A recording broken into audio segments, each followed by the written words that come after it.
өзіміздің Қазақстан Республикасының президентінен Қасым-Жомарт Кемелұлы Тоқаевтан, бас прокурор Берік Асылов мырзадан, Қазақстан Республикасының ішкі істер министрі Марат Ахметжанов мырзадан сұранатыным, мына Алматыдағы, Алматы қаласының прокуратурасындағы Жүйріктаевтың шіріген жүйесін ауыстырмай, мына бізде тергеу әрекеттері дұрыс жүргізілмейді. Оны айтып отырған себебім, бізде Toyota City компаниясының автокөлік сататын орталығының басшылары тікелей 2,8 миллион теңгеге ақша жымқырумен ақша жымқырған. Ол ақшаны өздері ұрлап отырып, және де менің сол фирмада жұмыс істеген балам Оразақын Мадиярға кінәсінің бәрін, өздерінің кінәсін менің балама кінәларын артып, заңсыз баламды қаматып отыр. Тергеу басқармасында, Алматы қаласының прокуратурасының тергеу басқармасының бастығы Ауғанбаев мырзаға, ол кісіге айтсам, ол кісі үшін тергеуді басында дұрыс жүргіземіз, бәрін реттейміз деп отырып, ана қорққан үйрек артымен сүңгиді деп, Ауғанбаевтың айтуынан шығамай қалды бұл кісіде. Яғни, сіздің айтуыңыз бойынша тергеу әрекеттері дұрыс түрде жүргізіліп жатқан жоқ, әлде мүлдем болып жатқан жоқ? Мүлдем почти болып жатқан да жоқ тергеу. Уже 6 ай болды, баламның осы Петропавловск қаласынан Алматы қаласына ауыстырып алып келді. Осы тергеу әрекеттерін жүргіземіз деп 6 айдан бері міне 10 күн болды. 10 күн арасында Искакова Динара мен кішігірім ғана беттестіруін жүргізді, болды, басқа түк істеген жоқ. Енді өзіміздің ДВД-ның тергеушілеріне келсек, ДВД-ның тергеушісіне прокуратура жағынан қысым келеді, және де ДВД-ның өзінің тергеушілерінің отделдің бастығы Сейсенұлы бар, Қайрат деген екі азамат, отделдің бастығы, өзі Ерлан деген тергеушіге қысым көрсетіп жатыр, чтоб деланы ертерек жап деп. Сейсенұлы қысым көрсетіп жатқаны Қайратқа.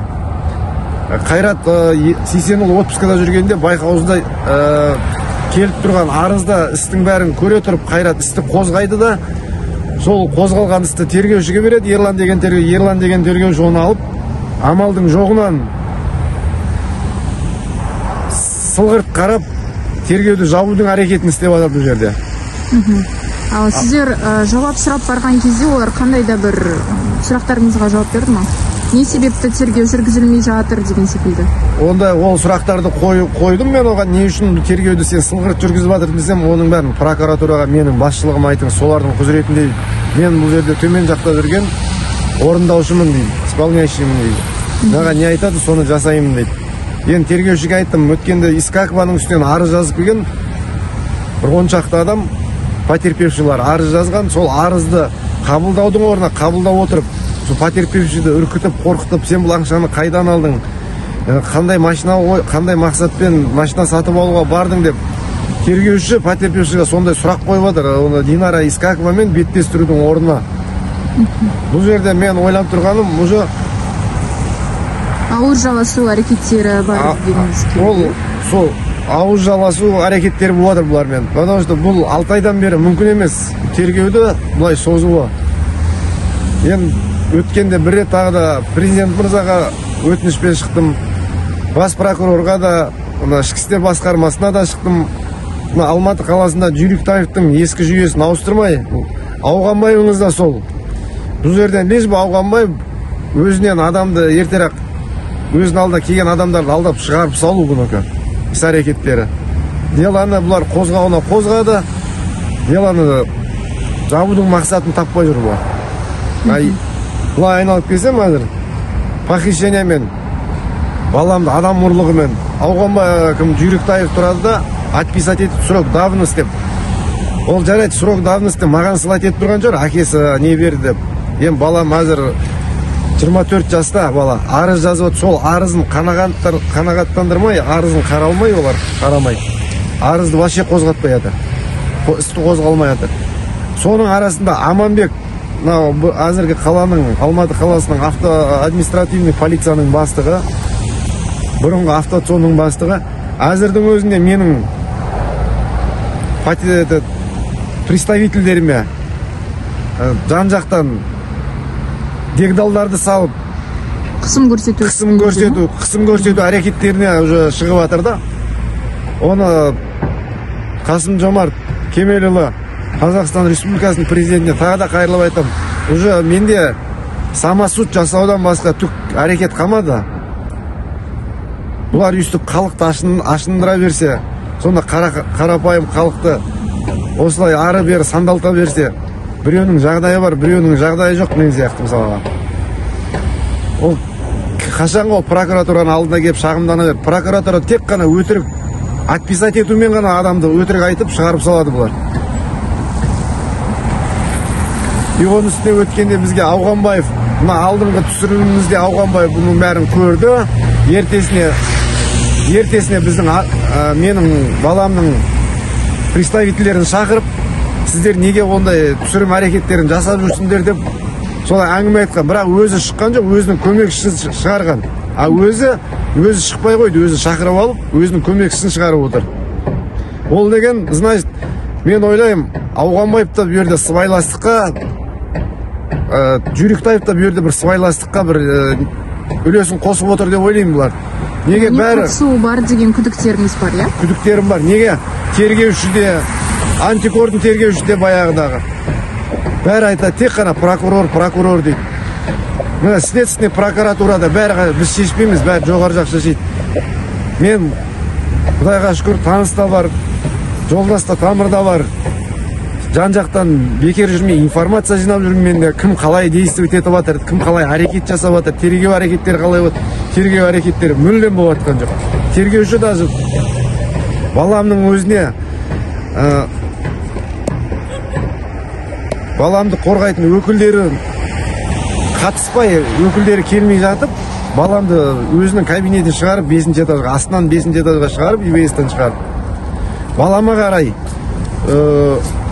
Toyota City'дің кассирімен бірге балама қорқыту, үркіту, нерв жүйелеріне әсер ететін жағдайлар жасаған Ерлан деген тергеуші. Балам соған ызаланып, сол күні астына түсіп, өз-өзіне қол жұмсау әрекеттерін жасаған. Оған да көз жұма қарап отыр, мына Алматы қаласының ішкі істер департаментінің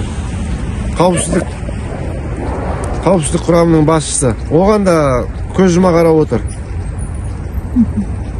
Ал осы әрекеттерден кейін прокуратура басшылығымен бет-бет тікелей кездесуге әрекеттер жасадыңыз ба? Әлде олар қабылдамай? Ол именно сол әрекет, балам өз-өзіне қол жұмсау әрекетінен кейін мен ол жерге мен өзім түнде келдім. 102 скорый келді, 102-ден группа келді, криминалистер келді ол жерге, дежурный прокурор келді. Бәрі оған көз жұмып қарап отыр. Бұлардың бәрінің артында Toyota City'дің енді Forbes'та аттағы шыққан адамдар бойын ақшалары көп қой. Аманбек, бүкіл автоциондық. Мені әзірде айтып өтейін Аманбектің жағдайы. Қазір легализация дейді. Тағы да автоционда бір-екі рет балдар көріпті оны. Тағы да ол Аманбек жүрген жерде коррупция жүреді. Мен оны айтып айтқаным себебім прокурор Жүйріктаев та Ауғанбаев та екеуі де көз жұма қарап отыр. Енді тек қана маған қалды бұларға самосуд жасауыма. Өз қолыммен бұларды өзім іс әрекетімді жасауға. Мен бұны айтып отырған себебім республикада ішкі істер басқармасының тергеу бастығы Мұрат Маратұлына бұл әңгімем айтылған, мен ол кісінің көмекшісіне звондап айтқанмын. Енді бұны шара көрмесеңіздер, мен онда өзім самосуд жасаймын деген. Адам ұрлығына тікелей қатысы бар. Неге оны айтып отырған? Жүйріктаев мырза дедіңіз. Жүйріктаев мырзаның адам ұрлығына тікелей қатысы бар. Бұл деланың жарайды менің айтуыммен, оның айтуымен сұрап, уақыт мерзім өтіп кетті деп қол қойып, өзі отписать етіп тастаған, дела қозғалмасын деп.